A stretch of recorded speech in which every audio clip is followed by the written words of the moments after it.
La presentación de este informe de 100 activos coleccionistas de arte latinoamericano. Es un informe que en los últimos meses hemos elaborado el equipo de Arte Informado, liderado por nuestro redactor jefe, Gustavo Pérez Díez, desde la sede de Nueva York de Arte Informado, al que a partir de este momento cualquiera se puede acercar y hacerle las consultas que proceda, porque seguro que él sabe mucho más de esto que yo. En cuanto a mí, soy Carlos Guerrero, director de la plataforma Arte Informado, y lo primero que quiero hacerles, además teniendo en cuenta el auditorio que es básicamente de coleccionistas, es felicitarles. Creo sinceramente que lo han conseguido ustedes, señoras y señores coleccionistas de arte latinoamericano. Han conseguido situar el arte latinoamericano en el puesto que sin duda merece y han contribuido decisivamente al reconocimiento de muchos artistas que hoy ya son universales. Quizás siempre lo hayan sido, y algo de ello me ha explicado Luis Bensimol, que está por aquí. Pero no solo han conseguido poner en valor a los artistas que fueron importantes hace décadas y que hoy ya son plenamente reconocidos, como son los casos de Torres García, Soto o Cloutier. Lo están logrando, y esto tiene más mérito, también con los artistas actuales. Todos tenemos en mente nombres como el brasileño Cildo Meireles, la colombiana Doris Salcedo, el chileno Alfredo Yar, el argentino Villar Rojas, cubanos como Garaycoa o mexicanos como Cruz Villegas. En fin, la lista sería larga, y esta es la mejor noticia que ustedes y sus equipos han generado. Enhorabuena.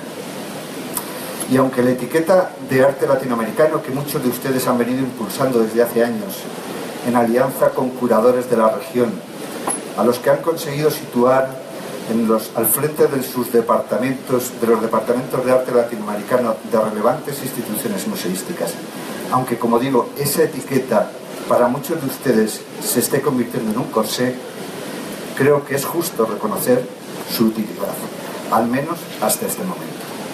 El arte latinoamericano goza en estos momentos de una credibilidad y prestigio internacional del que en gran medida son ustedes responsables.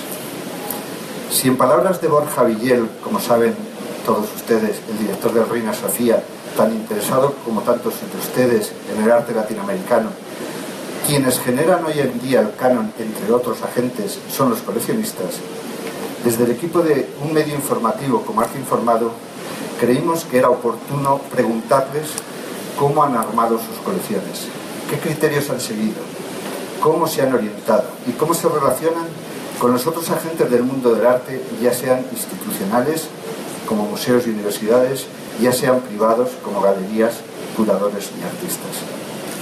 Sus respuestas, al menos una parte importante de ellos, las encontrarán en el informe que podrán leer a partir de ahora. Además, hemos querido completar la presentación de este informe con una conversación sobre estos temas entre dos grandes profesionales bien conocidos y respetados de todos ustedes. Son Gabriel Pérez Barreiro y Ariel Aisi, que están a mi derecha, a los que agradezco sinceramente que hayan aceptado acompañarnos y dialogar en esta presentación. Pero antes de darles paso, quiero decirles que este informe es sobre todo una relación de nombres ejemplares en el apoyo del arte latinoamericano. Es una relación en la que seguro que cualquiera de ustedes echa en falta a muchos compañeros en este apasionado viaje. Lo admitimos, faltan. Unas veces por error nuestro en la selección y otras porque no hemos encontrado información suficiente como para poder seleccionarlos. Esperamos que haya nuevas ediciones de este informe para seguir completando la lista. Hace un momento conocí a una persona que es un ejemplo de esto que acabo de decir. Pero hasta que lleguen estas nuevas ediciones, este informe que hoy presentamos y que ustedes ya pueden descargar de nuestra plataforma, pretende ser un informe vivo. Un documento al que próximamente iremos incorporando nuevas informaciones, desde entrevistas que tenemos en curso y que no se han podido realizar antes de la actual presentación, hasta más información sobre los artistas coleccionados por cada uno de nuestros 100 activos coleccionistas. Cada día, además, cada ficha Además, incluye un enlace a la ficha que figura en la plataforma de cada coleccionista, donde siempre se encontrará la información más actualizada. Y queremos decirles también que hemos hecho este informe para manifestar nuestro compromiso con el coleccionismo, con el buen coleccionismo, al que tratamos de aportar una de las herramientas imprescindibles para llevarlo a cabo, la información. Y aprovecho aquí para darles unas pinceladas sobre nuestra razón de ser, Arte Informado. Arte Informado nace hace 10 años con vocación de aportar información contrastada y fiable al mundo del arte iberoamericano, a todos sus agentes, desde los artistas a los coleccionistas, pasando por todos los demás, galeristas, comisarios, museos. Nuestro ADN podríamos sintetizarnos en esta infografía del cartel que tienen delante como información conectada y validada que tenemos en el centro. Cualquier información que entra en nuestro sistema de producción de contenidos es validada por nuestro equipo y a partir de ese momento entra en relación con los distintos agentes con los que establece vínculos. Esto permite que las fichas de un artista, una galería, un museo, un curador o un coleccionista estén actualizándose permanentemente a medida que cada uno de estos operadores aporta información que les relaciona con el tercero. Y para cerrar el círculo acabamos de lanzar nuestra galería de obra. Queríamos llegar a ella desde hace tiempo, casi desde el principio, pero hemos tenido que esperar a tener la información fundamental de cada uno de sus autores. Así, tras acumular más de 120.000 exposiciones y 5.000 premios, eventos que crecen a un ritmo mensual de cerca de 2.000, hemos relacionado la obra con el currículum de cada artista. Ese currículum que va cambiando a diario a medida que celebra nuevas exposiciones, gana premios o es seleccionado por nuevos coleccionistas. Confiamos que este nuevo servicio de arte informado les aporte la información que ustedes necesitan para seguir coleccionando los artistas y las obras de sus colecciones. No quiero cerrar esta presentación sin un reconocimiento más, el de muchos coleccionistas españoles, algunos de ellos en esta sala, que les tienen a ustedes, coleccionistas de arte latinoamericano, como uno de los mejores ejemplos en los que fijar su mirada. Por ello están aquí. Esperamos que al final de la conversación entre nuestros invitados, Gabriel y Ariel, puedan ustedes saludarse, si aún no lo han hecho, e iniciar una relación que seguro será fructífera para todos. Si necesitan de nuestra ayuda, estaremos al final de la conversación a su disposición. Y ahora, sin más demora, quiero presentar a nuestros dos invitados a la conversación sobre el tema, cómo ser coleccionista de arte hoy. Una conversación en la que a buen seguro abordarán temas como qué es coleccionar hoy, si es solo una actividad de adquisición o es algo más, como modestamente nosotros creemos, o, por ejemplo, cuáles son las herramientas y estrategias que cabe desarrollar para profesionalizar una colección, como podría ser la búsqueda de una estructura más institucional, la generación de alianzas o el trabajo en red con museos y otros centros o colecciones.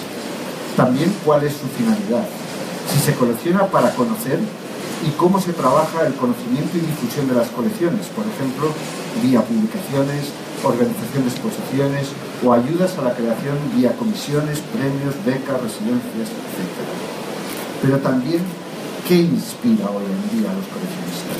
¿Cuáles son sus influencias? ¿Dónde encuentran el criterio de selección? Y por último, el legado. Una reflexión sobre las responsabilidades de los propietarios, el futuro de las colecciones privadas, su perpetuidad y su sostenibilidad a largo plazo.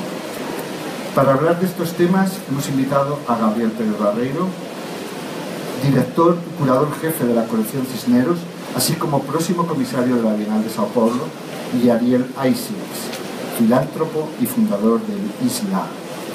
Con Gabriel estamos ante un convencido de que el arte es una herramienta educativa, según ha declarado en una reciente entrevista de Arte Informado.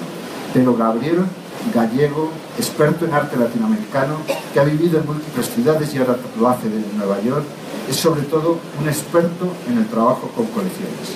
Antes de ser curador de la colección Cisneros, que nos honramos de tener a Patti Cisneros entre nosotros, puesto en el que lleva casi una década y donde, desde la que ha gestionado donaciones tan importantes como la reciente al MoMA y la previsible futura Reina Sofía, esperemos que sea cierto, ha sido fundador y curador de la colección de arte latinoamericano de la Universidad de Essex en Reino Unido, También director de artes visuales en The American Society, curador de arte latinoamericano en el Branton Museum of Art de la Universidad de Texas en Austin y curador jefe de la Sexta Bienal de Mercosur en Porto Alegre, un currículum. Y respecto a Ariel, asimismo, calificado como filántropo y cuyo currículum no me sé tan bien, hay que decir que en los últimos 10 años ha puesto en marcha el ISLA, que por sí mismo es un currículum, una iniciativa sin fines de lucro dedicada a alentar la investigación académica en el campo de los estudios del arte latinoamericano.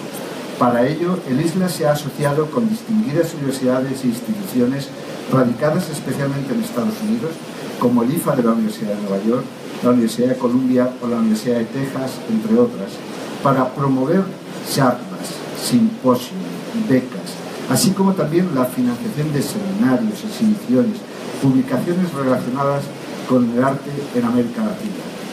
No todo es comprar obra, hay muchas otras cosas que pueden hacer los coleccionistas en mecenas. Muchas gracias por aceptar nuestra invitación y en este momento vuestra es la palabra. Muchas gracias. Muchísimas gracias. Bueno, muchas gracias Carlos y Gustavo por la invitación de estar aquí y poder tener una charla que espero que sea amena, corta e interesante. También muchas gracias a todos ustedes por estar aquí el viernes de Arco a las 12 de la mañana. Merece un premio muy especial porque sé que las noches aquí son largas y los desafíos son muchos. Quisiera además tomar un minuto para realmente reconocer que hoy es un día de celebración tanto para la colección Patricia Phelps de Cisneros como para ISLA, porque nació este libro conversaciones entre Tania Davidovich y Daniel Quiles. Es el 10º libro de la serie de conversaciones que llevamos publicando desde varios años en la colección Cisneros y que, bueno, podemos hablar un poco sobre esta iniciativa editorial, pero lo más importante de este libro es el primero que hacemos en alianza con ISLA. Esperemos que sea el primero de varios que vamos a hacer. Y sí, ¿verdad?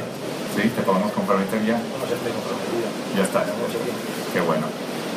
Entonces, bueno, esto además, la historia detrás de este libro es uno que creo que sería interesante hablar un poco de la relación con Jaime, digamos, de la relación sobre tuya a partir de ISLA, los proyectos futuros que tienes con el legado del artista, ya que estamos hablando también de legados, ¿no?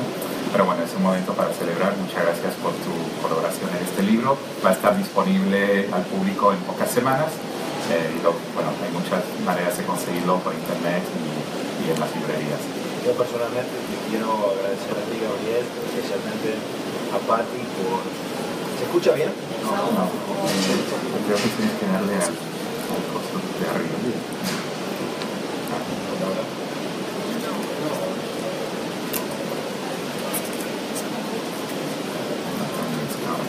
Hola.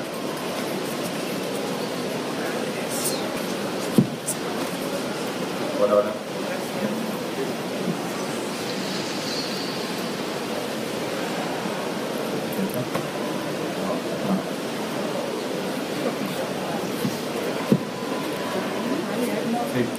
¿Ahora me escuchan? Sí. Bueno. Gabriel, te quería agradecer a ti, pero especialmente quiero agradecerle a Patti por la confianza, por el riesgo de esta aventura, de abrir las puertas a las de tus publicaciones, de vuestras publicaciones, a ISLA, a mí, para poder honrar también la memoria de Jaime Davidovich, para aquellos que no lo conocen. Es un artista que nació en Argentina y vivió la mayor parte de su vida en Nueva York y lamentablemente falleció el año pasado. Nosotros tuvimos la gran suerte de poder completar el libro en vida de Jaime, que fue una experiencia muy muy especial, que tuvimos oportunidad de hablar, pero mil gracias de todo corazón por realmente darnos esta oportunidad de poder sumarnos y ser socios en esta hermosa publicación, y yo realmente quiero que sean muchas más, que no sea la única. Y Gabriel, por la amistad que hemos desarrollado y por todo este último tiempo que hemos compartido, porque el proceso de las publicaciones es muy emocionante y muy enriquecedor. Bueno, nada, un placer y espero que siga. Mira, yo creo que podemos un poco trazar un camino hasta este proyecto, porque justo creo que esto es un resumen de muchos intereses en común que tenemos y es una buena plataforma para hablar también de la relación de coleccionismo con la información, con la investigación. Buena idea, sí. Pero vamos a empezar al comienzo de todo. Como lo acaban de decir, eres un personaje un poco misterioso en nuestro campo. No, pero no hace falta que me pongas ese rótulo, por favor, que nos conocemos bien. Sí, no, yo te conozco, pero creo que si uno busca en las fotos de las fiestas y de los eventos sociales, generalmente Ariel brilla por su ausencia. Sin embargo, ha tenido un papel cada vez más importante en nuestro campo profesional. Yo quisiera preguntarte un poco cómo llegas al arte, cómo empieza tu conexión, en qué momento decides que, digamos, ese va a ser tu ocupación a tiempo completo. Yo nací en Argentina, soy hijo de padres y abuelos emigrantes que emigraron de Rusia a Argentina a principios del siglo y traían con ellos un gran legado intelectual y entre ellos una gran pasión por la cultura y por el arte. Crecí en una familia de coleccionismo y siempre involucrado en el arte de América Latina, escuchando historias. Mi abuela era pintora, mi abuelo y mi padre siempre fueron filántropos ayudando a la sociedad. De apellido materno me llamo Eisenstein, mi abuelo era primo de Sergei Eisenstein, el cinematógrafo ruso, siempre escuché esas historias. Y mi involucramiento con el arte latinoamericano surge en mis años jóvenes en Argentina y después al venir a estudiar a Estados Unidos, terminando el colegio secundario, me empecé a interesar por el legado de mi padre, que falleció muy joven y me tuve que hacer cargo de su colección. Y viviendo en Nueva York y viviendo en Estados Unidos, un país que se caracteriza mucho por la filantropía, por la devolución a la sociedad, busqué las formas de involucrarme en ese campo. Para no contar la historia tan larga, el coleccionismo y la tradición familiar, junto con la oportunidad de vivir en Estados Unidos, se amalgaman en la filantropía, que en el año 2007-2008 fundo una empresa sin fines de lucro, una fundación sin fines de lucro denominada 5013, que es el código de los Estados Unidos, para ser una fundación público-privada, que hoy se llama The Institute for Studies of Latin American Art. Y la misión de la fundación es devolver a América Latina a través de la promoción de la cultura, especialmente las artes visuales, en los Estados Unidos, en un país donde yo vivo hace más de 30 años. ¿Y cómo, o sea, yo sé que, digamos, tienes estos dos papeles, por un lado coleccionista de arte y por otro de filántropo y apoyador sobre todo la investigación académica. ¿Cómo relacionas esas dos actividades? Mi foco de coleccionismo y mi pasión se ha desarrollado en los últimos años, sobre todo por lo que es la información histórica, tratar de recuperar el patrimonio histórico del arte a través de coleccionar documentos, catálogos históricos, documentación, fotografías y especialmente afiches, carteles, pósters, placards, toda una tradición que descubrí en este camino, en donde los artistas, muchos de ellos diseñaban los pósters o los carteles de sus propias muestras, y se convirtió eso como en un documento y una obra histórica que se había perdido interés en los últimos años. Entonces trato de relacionar toda la historia del arte a través de la documentación y especialmente a través de los pósters, que ellos cuentan una historia activa de lo que pasó en esos momentos. Y es curioso porque creo que el coleccionismo de pósters no es algo muy común en nuestro campo. No sé, quizás fuera del campo latinoamericano sea un poco más común, pero en el nuestro no conozco muchos casos. Yo no inventé nada, te digo. Esto lo han hecho otros mucho mejor. Yo humildemente trato de aprender de otros, enfocar y tratar de no inventar la rueda, de hacerlo un poco mejor y devolver de esa forma. Me pasó estando una vez en Europa que un coleccionista de pósters me contó la historia de un gran coleccionista venezolano, Hans Neumann, que tenía muchísimos pósters y había fallecido en Suiza y había rematado sus pósters, y este señor había comprado prácticamente toda la colección. Mi gran sorpresa es que me cuenta que el señor Loder fue comprador de esos pósters que terminaron siendo la primera gran donación al MoMA en 1980. Y cuando el señor Loder hace su donación al Metropolitan Museum de la colección cubista, él cuenta en el video que antes de coleccionar Picasso o Braque, coleccionaba pósters. Entonces, si el señor Loder colecciona pósters antes de coleccionar obras de arte, debe haber algo ahí. Entonces empecé a investigar, empecé a estudiar, hay cualquier cantidad de publicaciones, hay cualquier cantidad de información. Hay artistas como latinoamericanos, como Alvin Malinier, brasilero, que vive todavía en Hamburgo, un gran diseñador de pósters que había hecho la mayoría de los pósters en Europa de las exposiciones, desde Jesús Rafael Soto a Palatinic. Empecé a averiguar y me di cuenta que estos objetos eran muy importantes para la historia de nuestro arte latinoamericano. Entonces, quizá, no sé si estoy respondiendo a lo que estás buscando saber, pero esa es mi relación con algunos de los objetos que cuando tú ves el póster, las fotos de la exposición yendo a la biblioteca del museo, las invitaciones o el catálogo, le dan otra vida y otra importancia, ¿no? Es que es interesante, ¿no? Porque el afiche, lo que estás hablando es un objeto visual, plástico, que a la vez tiene una función de archivo y de contar la historia del arte, ¿no? Y la relación entre, digamos, imagen-archivo es un tema que creo que en los últimos años ha habido cada vez más sensibilidad hacia la necesidad de organizar, de coleccionar y trabajar esos archivos, ¿no? Bueno, yo te dejo todo a ti, a los expertos académicos que tomen esa decisión. Yo humildemente trato de encontrar las oportunidades en las cuales otros no se han enfocado,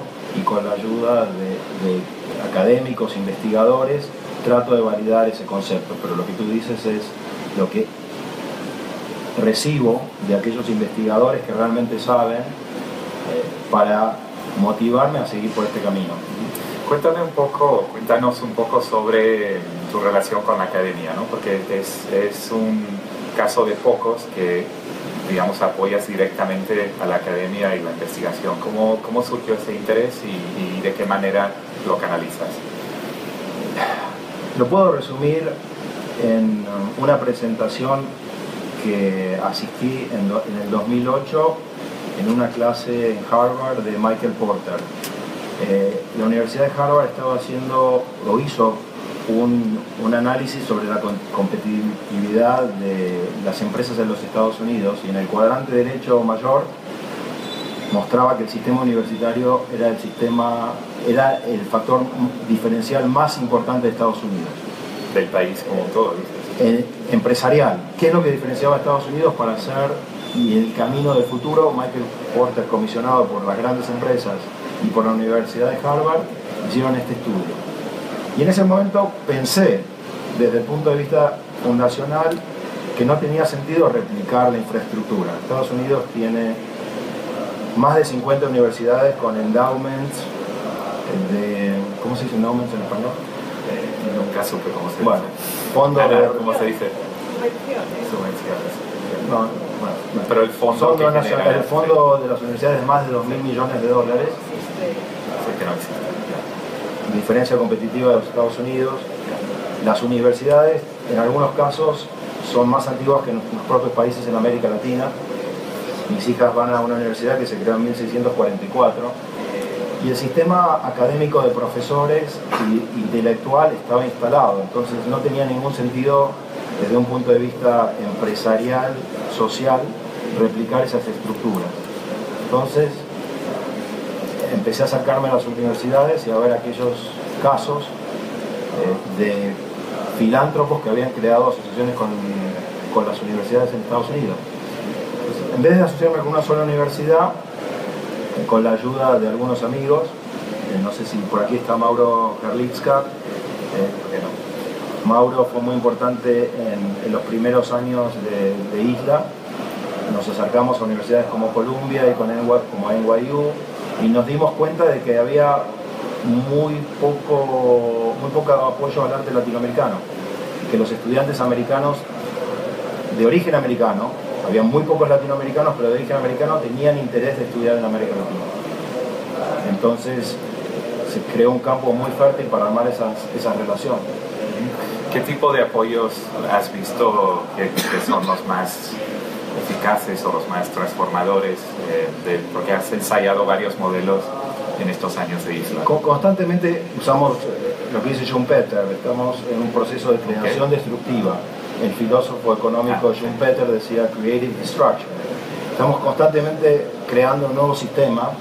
Originalmente la fundación daba becas para que los estudiantes puedan venir a estudiar a Estados Unidos, estudiantes latinoamericanos que quieran estudiar historia del arte en las universidades americanas.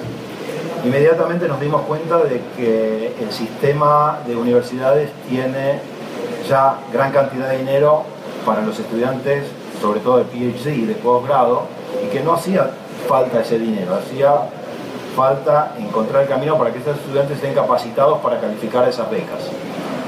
Entonces el modelo se transformó en simposios. Con el profesor Edward Sullivan de la Universidad de Nueva York creamos lo que se llama el Latin American Forum, que es una serie de 10 a 12 conferencias anuales de conversación entre artistas, curadores, historiadores del arte y el público en Nueva York. Inmediatamente nos dimos cuenta de que el modelo se había replicado en Estados Unidos y que los museos y las otras instituciones empezaron a hacer lo mismo. Entonces nuestra misión está casi cumplida. Nos acercamos a los estudiantes y les ofrecimos a los estudiantes que ellos piensen cuál es la mejor forma de ayudar al campo académico. Los estudiantes volvieron con la idea de organizar un concurso de académicos emergentes para presentarse una vez por año y elegir a los 10 mejores proyectos, y Isla junto con la universidad los invita a Nueva York durante 3 días a hacer sus exponencias y a participar con curadores intelectuales importantes en un foro de 3 días para jóvenes emergentes académicos. Y en este segundo año se han presentado más de 150 estudiantes de todo el mundo, se han elegido 9. Andrea Yunta será la profesora y la invitada especial que trabajará con estos estudiantes, abierto al público. Entonces hemos evolucionado desde una simple beca a hacer algo más constructivo, con un mayor valor agregado y constantemente evolucionando. Entonces, por ejemplo, para terminar el concepto, hemos empezado a llevar estudiantes americanos a América Latina. Entonces, junto con el profesor de la Universidad de Columbia, el profesor Alexander Alberro, que escribió uno de los libros, sí, el libro de Luis Kamitzer con la serie. Estamos acompañando a 12 estudiantes de la Universidad de Columbia de posgrado a hacer su presentación de tesis y una visita a Cuba al final de este trimestre. ¿Y cómo ves porque una cosa interesante en el campo, por lo menos en Estados Unidos, es la relación de la academia con los museos, ¿no? Porque si bien han surgido más o menos en paralelo cursos de especialización en arte latinoamericano en las universidades, lo acompaña también la creación de departamentos curatoriales dentro de los museos. Y los principales museos los cuales estaría MoMA, estaría la Universidad de Texas, el Museo de Houston, acompañan además la creación de algún tipo de biblioteca, archivo, dispositivo online, ¿no? Entonces, ¿cómo ves ese cruce entre el campo académico y el campo curatorial, por llamarlo así? Y si eso crees que va a cambiar en el futuro. Creo que esa es la clave importante de los próximos años. Muchos de nosotros conocemos el proyecto de Houston, del ICAA, sabemos de los archivos que ha podido juntar tanto MoMA como Getty. Mencionaste la Universidad del Blanton y la Universidad de Texas, que tienen los archivos de arte latinoamericano quizá más completos. Quizá esa es la clave de la historia del arte latinoamericano más importante, en donde tenemos que tratar de lograr mayor nivel de interacción para ampliar el campo. Una de las observaciones que tengo desde afuera de este campo, porque yo no vengo del campo académico ni del campo artístico, sino vengo del campo empresarial, creo que el proceso curatorial y de aprendizaje lleva muchísimo tiempo. Los estudiantes en Estados Unidos, además de hacer su maestría en 2 años, tardan 5 años en hacer sus candidaturas de posgrado, son 7 años, y la cantidad de trabajos disponibles no alcanzan la cantidad de estudiantes y candidatos para cubrir esos casos, que no es lo que pasa en los Estados Unidos, donde el campo americano es inmenso. Entonces, la relación académica, curatorial y los museos es el gran dilema que todavía no estoy preparado para contestar, y estoy tratando de entender cómo podemos generar una diferencia. Es que es interesante porque es un proyecto muy a largo plazo y, como tú dices, puede haber un desfase en cierta manera. Por ejemplo, al nivel de profesionales con doctorado y 10 años de experiencia, somos un pool muy, muy pequeño, pero estamos viendo que el campo, digamos, de personas ya estudiando, haciendo doctorados, es inmenso en comparación a lo que era cuando era estudiante. Gabriel, el tema que creo que tiene que ver con parte del título de esta charla es cómo podemos ser embajadores de explicar a los coleccionistas cómo funciona el modelo en otros lugares del mundo y convencerlos de participar en un proceso que no es solamente el coleccionismo, sino que el coleccionismo tiene que ver una función social de devolver a la sociedad. Y creo que como coleccionistas podemos devolver a la sociedad de muchas formas, y la primera parada del camino es tratar de acercarnos más hacia el sector de estudiantes. Hay algunos estudiantes que no solamente han podido ver obras en fotocopias o en fotos blanco y negro, nunca han tenido la oportunidad de ver una obra. Entonces, creo que el coleccionista puede tener una función social devolviendo no solamente a través del préstamo de una obra a una muestra, sino también a las otras partes de las artes que realmente lo necesitan. Y creo que desde un punto de vista económico tiene un gran beneficio, porque en América Latina hay una cantidad muy grande de artistas, de movimientos, de historias de exposiciones que todavía no han sido publicadas. Y no hablo de una publicación de mesa, de café, sino hablo de una publicación que puede ser estudiada en las universidades americanas, que genera un efecto de pirámide, en donde el estudiante o el académico hoy que publica un libro influye a otros decenas o cientos de estudiantes que se pueden interesar sobre ciertos de estos tópicos. Vamos a poner, digamos, como última parte de esta conversación, un caso de estudio, un case study, que podría ser el de Jaime Davidovich. Es un artista que los que tuvimos la suerte de conocerlo, era un hombre muy especial, muy querido, y alguien que tenía muy bajo perfil y muy poca inserción. O sea, lo conocían todos los artistas de Nueva York, lo conocían y le tenían un cariño enorme, pero un artista que no circulaba en su país natal. En Argentina sigue siendo una figura, creo que no me equivoco si digo que es poco conocido, y en las instituciones pues no ha tenido una inserción tan fuerte en cuanto al coleccionismo, en cuanto a la circulación y la visibilidad de su obra. ¿En qué momento conoces a Jaime y cómo empiezas a trabajar y a ayudarlo en vida y después en realidad en muerte? ¿Cómo has trabajado eso? Jaime era una persona que estaba siempre presente en todos los eventos de Nueva York. Luis, tú estás en MoMA y en New York hace mucho tiempo. Jaime estaba siempre presente en todo tipo de eventos, presentaciones, openings, siempre tenía su casa abierta. Yo soy una persona relativamente tímida y tardo mucho tiempo a veces en relacionarme con la gente, y hace 4 o 5 años me acerqué a Jaime y le dije que lo quería conocer más y que quería... Yo hablo mucho con los artistas y ando con este teléfono, a pesar que Gabriel me dice que me compro la mejor máquina, y grabo a los artistas y grabo sus entrevistas. Entonces fui a la casa de Jaime y lo empecé a grabar. Le empecé a hacer preguntas sobre su vida. Jaime se mudó a Nueva York en 1961.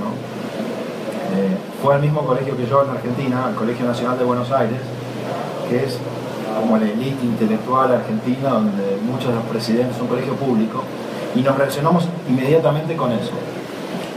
Y empezó una relación en donde vivimos muy cerca y empezamos a hablar sobre muchas de las cosas que estamos hablando en este momento. Jaime hizo toda su carrera en Estados Unidos, era, como él decía, underground. Y era una persona tan inteligente que vivía de grants. Siempre aplicaba de becas, aplicaba todas las becas y vivía de eso. Entonces producía su arte y era una persona muy ordenada y guardaba todo lo que hacía y todo lo que iba recolectando en su camino de la vida. Pero una persona que se lo podría considerar como uno de los inventores del videoarte. Él cuenta, y en este libro lo van a poder leer, el gran médico argentino de corazón que se llamaba Favaloro trabajaba en la clínica Mayo en Cleveland, y en ese momento Jaime se muda a Cleveland, que Leo Castelli había abierto una galería, su mujer le invita a participar ahí. Jaime trabajaba de diseñador, iba a trabajar a las noches cuando cerraba el quirófano de operación con las máquinas de video que tenía el hospital, y así aprendió el videoarte antes de volver a Nueva York, antes que aparezca, y él le enseñó a los grandes del videoarte. Entonces digo, Jaime, todo esto lo tenemos que contar. Yo no puedo usar estas filmaciones, hagámoslo profesionalmente. Y ahí se empezó a plantar la semillita para lo que terminó siendo el libro hoy. Uno de los estudiantes de arte latinoamericano en ese momento, que es profesor en Chicago, que se llama Daniel Quills, estaba escribiendo su tesis sobre artistas de esta época y especialmente sobre Jaime Davidovich. Entonces yo conozco a Daniel y le pregunto si él no puede hacer la entrevista profesional, porque yo no estoy calificado, no conozco de historia del arte, no tengo los conocimientos. Y lo primero que Daniel me dice es, lo tenemos que hacer, pues esto tiene que ser un proyecto con Gabriel, con Patti, con la fundación, porque tiene que ser parte de las conversaciones. Si tú logras eso, yo lo hago. Y de esa forma, junto con una oportunidad que se dio en el Museo del Bronx, en donde Jaime nunca había tenido una muestra importante, aprovechamos un hueco de tiempo de 60 días y con Julieta González logramos en muy poquito tiempo hacer una muestra. Después lamentablemente Jaime se enfermó, pero pudimos lograr una muestra y esta publicación, que creo que no va a ser la única publicación de Jaime. Jaime se merece una monografía, una explicación mucho más académica, intelectual de lo que él fue para el mundo del arte en Nueva York. El caso de Jaime es un caso que creo que hemos vivido tantas veces quienes conocen la historia del arte latinoamericano, de un artista, digamos, al borde de riesgo de desaparecer. Ha habido muchos artistas pues, que vivían de manera más o menos precaria, como este caso, y los archivos se pierden, las familias a veces no entienden o hay disputas y las cosas se pierden. En fin, hay muchos casos que conocemos donde se ha perdido gran parte del patrimonio. O se ha dividido. Entonces, se ha dividido, que eso es más problemático, volver a reencontrar las cosas. Entonces eso nos lleva como la cuestión del legado, que creo que es una pregunta como muy importante, no solo el legado del coleccionista de filántropo, sino sobre todo el legado del artista. Este es un caso que creo que se ha hecho un esfuerzo, digamos, por reunir y salvar a última hora, literalmente a última hora, porque Jaime realmente falleció al poco tiempo de finalizar la portada de este libro. Y obviamente es algo que ahí se pierde mucho patrimonio. Entonces cada vez en el mercado general del arte se está hablando del tema de los estates, de los legados de los artistas, como un factor, como un poco la siguiente frontera en lo que es la expansión del mercado y la profesionalización. ¿Cómo crees que eso puede afectar o no el campo latinoamericano? A los coleccionistas yo les diría que en su relación con los artistas les consulten si tienen un plan de legado, qué es lo que van a hacer con sus documentos, qué van a hacer con sus obras, porque el legado del artista también afecta al patrimonio de los coleccionistas. Un estate mal organizado, no preparado, sabemos todos los participantes del mercado, desde galeristas, dealers, museos, afecta desde el valor académico, emocional y el valor histórico. Es verdad lo que tú dices. En Estados Unidos y en Europa se ha empezado a enfocar mucho el tema de lo que se llama el Artist Estates. Se ha creado un instituto en Berlín que ha hecho una conferencia el año pasado, lo pueden ver online, se llama Artist Estates. Todas las conferencias están online, desde la Fundación Rauschenberg a la Fundación ART. Hay varios podcasts que se pueden escuchar sobre esta conferencia donde habla efectivamente de estos temas. El Aspen Institute viene haciendo esto hace ya 10 años y es una práctica muy normal en Estados Unidos de organizar la sucesión. En América Latina no es así. En el caso de Jaime, que era un gran archivista y que era un patrimonio muy muy rico de información sobre muchísimas cosas, no solo sobre su producción y además de su obra. Jaime en su testamento decidió que la Fundación Isla se tenía que hacer cargo de todo su patrimonio, tanto los archivos como las obras de arte. Entonces, la gran responsabilidad, nosotros somos una fundación sin fines de lucro, de tener la función de hacer que el legado de Jaime sea conocido, no solo por los coleccionistas, sino también por los museos, por los historiadores. Y quizá yo aspiro, lo aprendí en filantropía en Estados Unidos, a tratar de mostrar unos caminos, inspirar a otra gente a que nosotros seamos un ejemplo y poder cooperar con otros coleccionistas que quieran hacer lo mismo, que dentro de sus fundaciones el conocimiento que tiene el coleccionista desde el punto de vista de archivo de obra, de inventario de obra, de seguro de obra, de catalogación de obra, es totalmente aplicable a los artistas.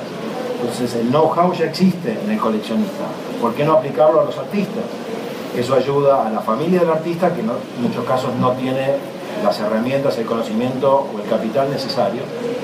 Ayuda al mundo del arte y nos ayuda a todos a que el arte latinoamericano tenga una mayor inserción en el arte global.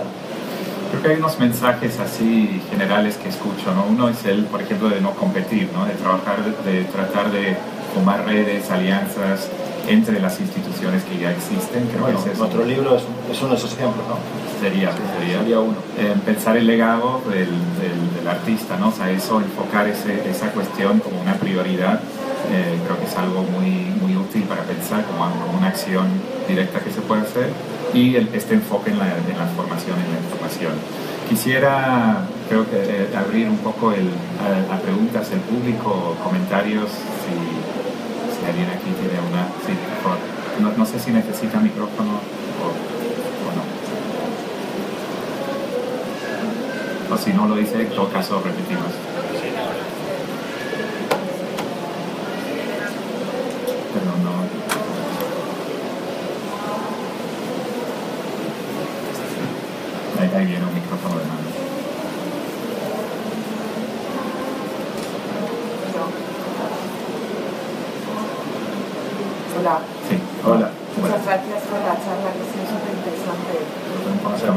¿Se oye? Sí, ahora sí. Muchísimas gracias por la charla súper interesante. Soy Elena Fernández, asesora de arte, y colaboro habitualmente con el IAC, el Instituto de Arte Contemporáneo. Quería simplemente hacer una referencia a lo que estabais hablando sobre los legados de los artistas, que justo este año, el año pasado, a principios de diciembre, hicimos en Madrid una conferencia precisamente sobre los legados de los artistas, e invitamos a la directora del Instituto de los Artists Estates en Berlín, a Loretta. Y de hecho tenemos intención probablemente este año hacer una segunda conferencia sobre este asunto y precisamente dirigirlo hacia artistas latinoamericanos.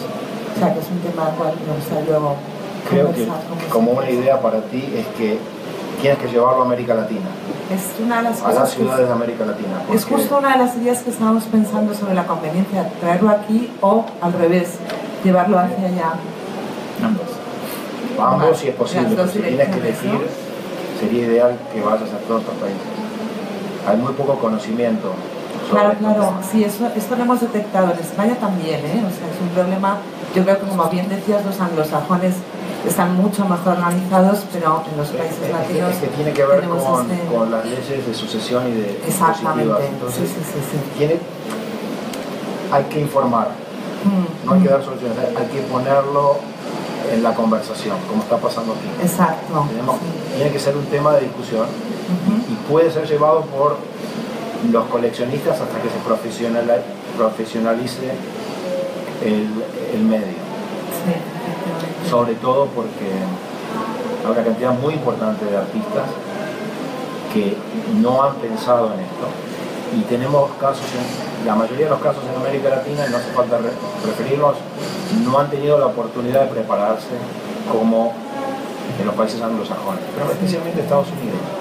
Bueno, yo creo que realmente lo que vimos a raíz de la conferencia que hicimos, tampoco parece ser que sea un tema que a los artistas en vida les interese demasiado el legado, pero sí se convierte en un gran problema para los herederos y, como decíais, para los coleccionistas que han apostado por estos artistas, para las instituciones, etc. Pero bueno, lo dejo aquí en el aire. Yo no estoy de acuerdo contigo, porque Jaime participó activamente en este libro, y este libro fue iniciado hace varios años y él ha contribuido económicamente con el desarrollo de este libro. O sea, él no solo dijo yo quiero hacer este libro, pero quiero comprar los libros. Él se comprometió a comprar los libros de su propio bolsillo. O sea que yo creo que no hay que subestimar, hay que tener una charla muy explicativa y mostrando los ejemplos con los artistas para que entiendan. Pues este sería un ejemplo, desde luego, a seguir en este sentido. Nada más, muchísimas gracias. Gracias a usted. No sé si hay alguna otra pregunta, comentario. Sí, buenos días, mi nombre es Fernando Panizo y soy una persona interesada en el arte contemporáneo. Soy un gran admirador de la actividad que están desarrollando ustedes, los filántropos, las personas interesadas para la promoción del arte, con ese sentido tan generoso y altruista. Creo que hay muchos ejemplos. Yo he conocido recientemente el suyo a través de la fórmula del instituto. Quizá en España conocemos mucho más el trabajo de la señora Cisneros, porque ha sido bien reconocido por muchas esferas. Por lo tanto, ese es mi punto de partida, pero quisiera hacerles una pregunta. ¿Siempre desarrollan esta actividad bajo fórmulas o modelos basados en la legislación norteamericana? Entiendo que hay unas ventajas fiscales muy notables para poder hacerlo. Mi pregunta, y lo digo desde la óptica de cómo aprender, y no voy a entrar en una discusión que en España es reiterativa de la ley de mecenazgo y estas cosas que para los que vivimos aquí yo creo que ya es un poco cansina, sino la idea es toda la actividad que ustedes desarrollan a través de estos instrumentos en Estados Unidos, ¿podrían haberla desarrollado en sus países de Latinoamérica? sé que algunos de ustedes lo hacen, pero casi siempre tiene más visibilidad cuando lo hacen en Estados Unidos. Esa es mi primera pregunta. Y la segunda pregunta, siendo una institución norteamericana, ¿podrían desarrollar actividades fuera del mercado de Estados Unidos? Me refiero, por ejemplo, ¿podrían desarrollar iniciativas aquí en España, con las universidades españolas, desde una institución norteamericana? Gracias. Yo lo que quiero decir no es altruista, es una forma de vida. He optado por dedicar mi tiempo libre a esto. No creo que contribuyo a la sociedad de esa forma. Las leyes en Estados Unidos, con respecto a su segundo comentario, no hacemos esto para tomar deducciones impositivas, porque primero la ley cambió hace muchos años y las deducciones están limitadas, o sea que el beneficio impositivo es muy muy pequeño, casi inexistente en este momento en los Estados Unidos. Mucha gente piensa que la gran deducción impositiva solo aplica en el caso de la sucesión. Si uno es americano, cuando llega el momento de la sucesión, sí, pero no en vida. Entonces, los coleccionistas no están motivados por eso. Y en el caso, no sé si quieres comentar tú, no lo veo turísticamente. Y el tercer punto es, hemos hecho muchas actividades fuera de los Estados Unidos. Lo hago en Estados Unidos porque yo vivo en Nueva York. Entonces quiero estar cerca y quiero participar de las cosas que pasan alrededor. Me es muy fácil caminar a la Fundación Cisneros y estar con ellos prácticamente socialmente en el mismo lugar. Es muy difícil hacer las cosas a larga distancia, estar viajando ya, la cantidad de muestras, de ferias, de eventos internacionales, ya es imposible estar presente en todo momento. Entonces la localidad es una razón importante de ser. Pero yo añadiría, creo que ha habido casos muy importantes en América Latina. O sea, en los últimos años, si pensamos en lo que fue la creación del Malva en Buenos Aires, que ha sido fundamental en el escenario argentino, del Mali en Lima, donde también se ha involucrado mucho la sociedad en la creación y en la mejora de ese museo, la Fundación Espigas, en fin, hay muchos casos que quizás no tengan la misma visibilidad, porque bueno, lo que se produce en el norte tiene un efecto multiplicador, pero se han hecho grandes esfuerzos.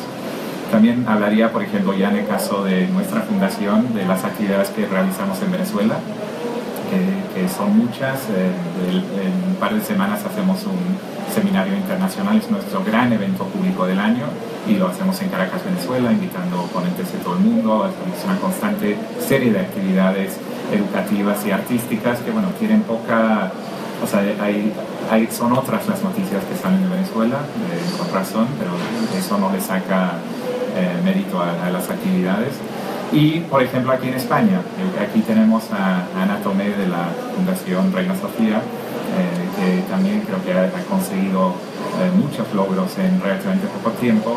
Entonces sí creo que hay muchas iniciativas pasando en todo el mundo. Estados Unidos son los que quizás hay más estructura fiscal y más quizás acceso a redes de información, pero yo observo que es algo que está pasando en todo el mundo y creo que es un esfuerzo muy bienvenido. No sé, Ana, si quieres hablar un poco de la Fundación Reina. Tienes el micrófono. Sí, yo creo que Ariel ha dicho... Sí.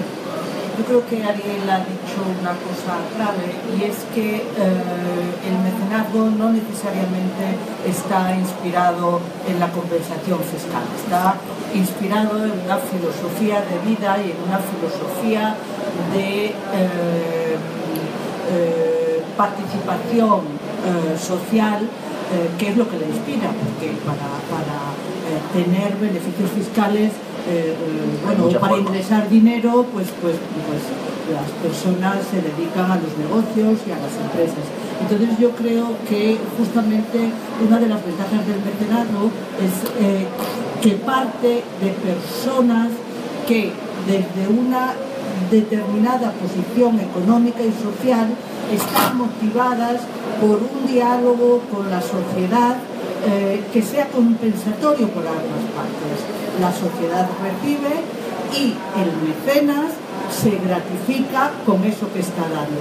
Yo creo que eso es un aspecto fundamental. Entonces, el hecho de que en España no haya una ley de mecenazgo a la que todos aspiramos y haya los mejores beneficios fiscales es un pega que tenemos, pero no creo que sea un impedimento absoluto para que las personas que así lo quieran puedan vincularse a iniciativas de mecenazgo, ¿no? La fundación es reciente, como comentaba Gabriel, se ha creado a final del año 2012 por iniciativa de un grupo de coleccionistas latinoamericanos que se sentían cómplices del museo, interesados en potenciar el papel del museo como entidad pública desde una posición de la sociedad civil. En vez de hacerlo individualmente, decidieron constituirse en fundación. Por supuesto, con plena complicidad por parte del museo. El propósito de la fundación no es crear un corpus autónomo en ningún sentido, sino que es mantener un diálogo permanente con el museo, de modo que todo lo que se emprenda sea de común acuerdo y sea en beneficio fundamentalmente de la colección del museo, pero también de las otras políticas educativas, de divulgación, etcétera, del museo. Nos está yendo, como se dice, si se sigue usando el término, en la educación española, vamos progresando adecuadamente y contamos, de hecho en esta sala tenemos varios colaboradores y miembros de la fundación, y yo creo que en fin, que no vamos por mal camino. Muchas gracias, Ana, y muchas gracias por su pregunta. No sé si hay una última pregunta antes de terminar la sesión. Bueno, si no hay, les invito a los que vayan a Nueva York la semana de Frieze. El día 13 de mayo en MoMA vamos a tener una presentación formal de este libro con varios de los participantes y especialistas en la obra de Javier Davidovich, una colaboración entre el MoMA, la Fundación Cisneros e ISLA. Ojalá los podamos recibir ahí. Hay más información en nuestra página web, coleccioncisneros.org, que les recomiendo si le pueden dar un vistazo, ya que hoy se ha hablado de páginas web, y agradecer de nuevo a Arte Informado, a todos ustedes y a Ariel por acompañarnos.